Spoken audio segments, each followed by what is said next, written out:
And I'm sure each and every one of us have been touched by someone who have either died or gone missing, or someone who's dealing with violence. But it's every individual's responsibility to say, no, you cannot treat that person like that. Or you need to stop what you're doing. We need to stop giving our power away to those who we think are the experts. We need to stop giving our power away to social workers, to policemen, to judges, to lawyers. We need to start finding our voices, educating ourselves on the system. So I invite you all to be a part of the Memorial March, to honor our women who struggled, to honor our women who died. They died because the system didn't care. They died because they were judged by who they were. Let's remove all that. Let's remove society's attitudes and belief about who we are as First Nations women, as women, women of color, women living below the poverty line, women struggling within the system that continues to strip us of our status.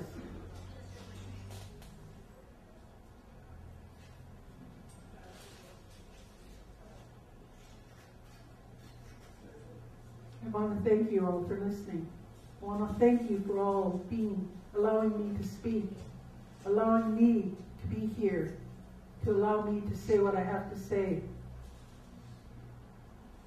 And anybody who needs help with anything, whether it's the police, the landlord, anyone, social worker, if you're trying to get clothing crisis grant or trying to get your damage deposit back from, they call them scummy landlords, I'm there.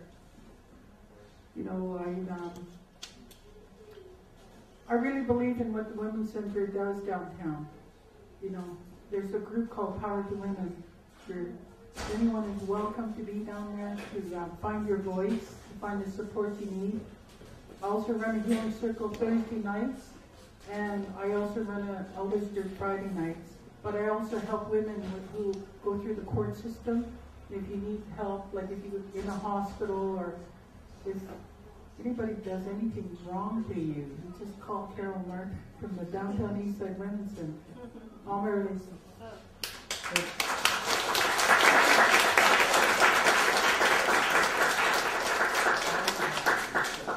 Thank you so much, Carol. Kat, we can have a few words from you and all the wonderful work that you do in the community as well.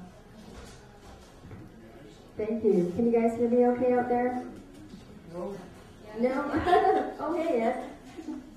It's really good to see everyone here, and I'm very happy that the event is happening here at Raycam.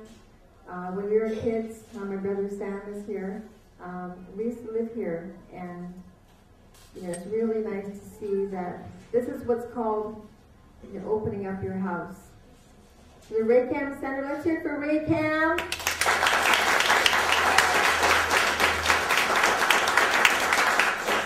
Raycam has a very hard-working and dedicated staff. I mean, I know that they're not alone with all the organizations around town, especially in East Van, especially in the downtown East Side. But my granddaughter goes to daycare here, and I'm very impressed with what I see happening here every day. When I pick her up, and I'm very proud to say, my sister Lorna is here. My family came over from the island to participate in the Women's March and the events today. And I was asked to come up. I'm happy to see the Justice for Girls representative here, because initially I was jumping in her place. So I actually printed off some information about Justice for Girls, just so I could let you guys know what they're all about. And what I read was, I'm very, very impressed at the work that they do. And they're very graphic in terms of the stories of some of the girls and what girls experience on the street. But more importantly, what happens before they head downtown. And a lot of that has to do with your home. What happens in your home? What kind of family environment do you live in? What kind of friends do you have? your education, and the supports that you have out there are very important. And Carol touched on, some of the things that Indigenous people have experienced. And it's really important today, like I did a talk the other night on colonization and how that affects our people. But it also impacts all of Canadian society, because once you become a Canadian citizen...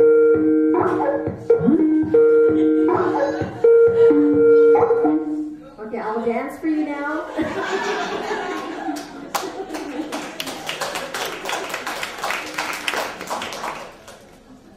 So, maybe I wasn't supposed to go there yet. I take everything as a sign. But I just wanted to, first of all, introduce myself. My name is Kat Norris. My Indian name is Zukamawat. And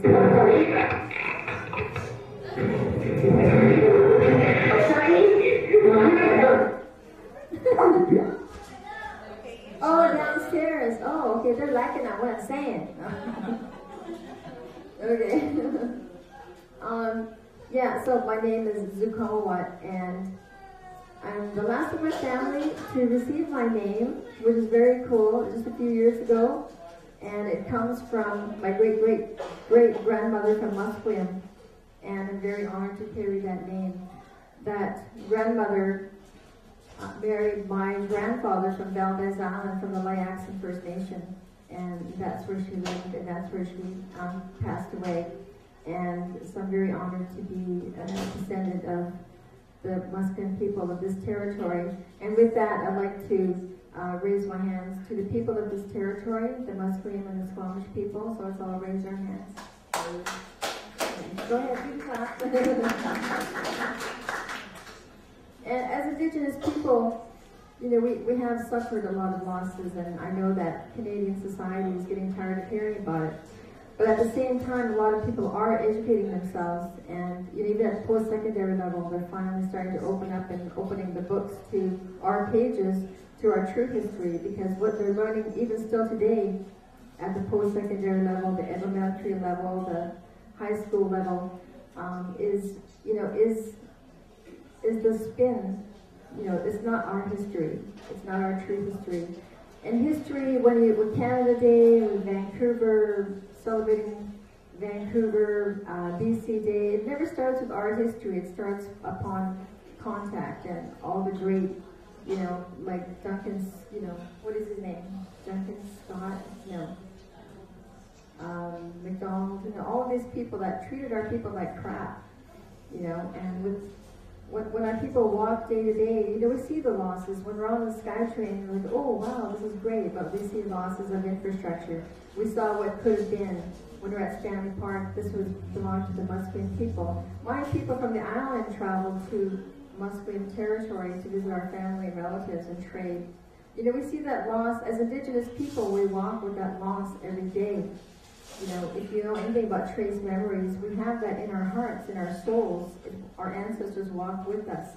So we know their stories. Even if you don't know technically their stories, you do know it, you can feel it, it's up to us to find it. So I'm very, with that, I'm very honored to be carrying a name, and I'm very honored to be carrying my grandmother's name from Washington as well. It's something very new. It's very validating to me as an Indigenous person. I'm a product of the residential school system, at Cooper Island Residential School, my family, my siblings. And one of the things that I want to share with the people that are here, especially if you're educators, or people that work with our people, it's something that I'd like to, become more of a movement. I'm the coordinator of the Indigenous Action Movement for Frank Paul, for Curtis Brick, and people that have died at the hands of the police. And I also have supported the rallies for homelessness and against, for homes now, especially in the downtown east side. And the residential school system really took away, as you know, our spirits, our language, our roles as families, our grandparents' roles. Originally, our grandparents took care of the kids, took over the care of the kids, because the parents are too emotionally attached and emotionally involved. And our parents' roles were to teach the children the skills that they needed in an objective manner. and which is what I'm doing now. I'm taking that role on for my youngest granddaughter, and I'm very honored to be able to do that, because I can give her the love and attention, and I talk to her. And in today's modern day, I'm taking my oldest one to ballet classes, and and I'm going to get her into soccer, because today you can't run. You can't just keep running out there. You can't run on the river. You can't go fishing on the boat with your grandfather. You can't go hunting. You can't go picking berries. And there's a lot of things you can't do.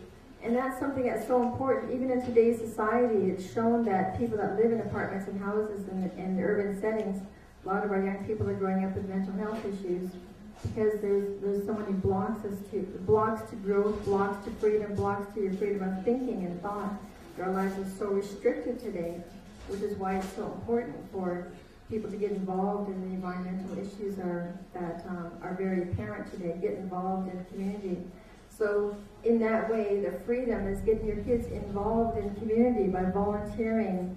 I find that especially at the Cedar Cottage neighborhood where I worked for years, they really involve the kids, and I see those kids that were in that daycare volunteering and becoming receptionists and those kids are very happy because their minds are more open. So that's really important for today's kid, especially living in complexes like this, where you're living in a neighborhood which is very community oriented, but at the same time you're in any setting, any city setting in this city, there are not safe people. There are not safe addictions issues, and that's something that our kids have to be stressed about, and the parents have to be stressed about.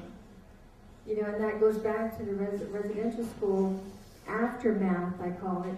Because we as parents, a lot of us, did our best, but a lot of us are also the result of our parents going to residential school. So we're intergenerational survivors, as well as going to these schools ourselves. And so a lot of us are reading books and trying to, find out what we're supposed to be doing. Okay, what is my kid supposed to be doing at this age? We're traditionally these things weren't stressed, but we had strict rules and kind disciplines and teachings. And when they're 1 year old, when they can walk on the floor, and ceremonies for protection. We had ceremonies for growth and youth. We had all kinds of ceremonies, and how to be was a big teaching amongst all of our cultures, all indigenous cultures, how to be. It means how to treat people, how to walk, how to talk to your children, how to talk to your child and feel when your child is inside of you, how the husband is to be there for the wife, how the husband talks to the baby, how the grandparent, the aunties and uncles have their role in teaching this child. Well, I'm not pregnant. How to teach this child while it's still here, and I'll share with you one thing. I know I'm probably going to go a little beyond time, if that's okay. But one of my aunt, when I was carrying my first son, Sky,